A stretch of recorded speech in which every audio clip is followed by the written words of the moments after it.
So magandang umaga mga kalipad. Meron tayong bisita rito na si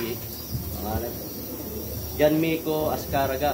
Na asawa niya is Lady Fancier na si Annalyn Stanley. Ang location niya is Bacoor, Cavite. Dininig naman natin yung request nila na makapagbigay tayo ng ibon. So eto siya, si Janmico. Andito rin si Pare Rico, the lock owner. Pre, ayun si Pare Rico, yung owner ng lock. So magbibigay tayo ng donation na isang ibon para sa kanyang asawa. Kasi ang asawa niya is stroke, na mild stroke. So kailangan nila ng pang-auction na ibon. So willing naman tayo magbigay sa kanila. So yun mga kalipad, interview natin sandali ito si Janmico.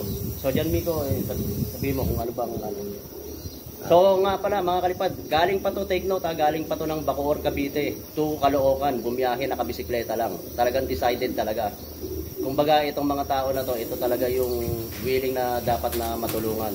Makikita mo yung dedication niya para makapunta lang sa mga fancier para makakalap ng ibon na pang-auction nila.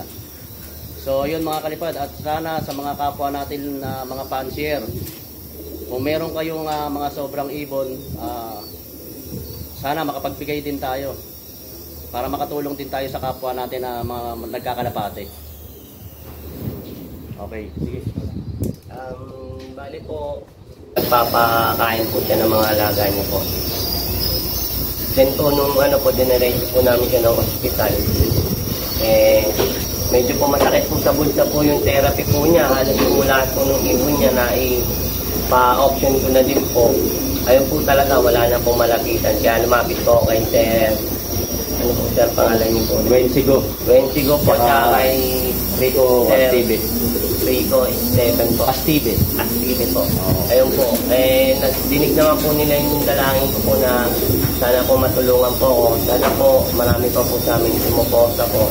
Para po sa web ko, sana po gumaling po siya. Take note si Parang Rico, public servant to rito sa lugar nila sa 8th Avenue, Barangay 58, Barangay Kagawad kung Pare Rico. Marami natutulungan dito ng tao na to.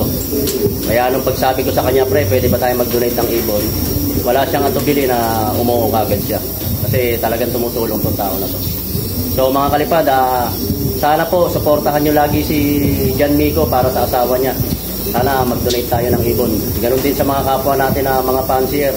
Kung sino nangangailangan para sa kanilang may karamdaman, sana sa maliit na partisipasyon natin sa kalapate, makapag-abot man lang tayo. So yun mga kalipad, maraming salamat sa inyo. Magandang umaga.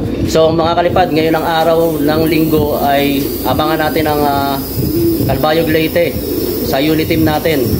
Ang unit team natin is MMFC, NHPC, tsaka CPRC. So yung 4 na club. So ngayon ang datingan, maya-mayang konti mag-aantay tayo. So update tayo mamaya.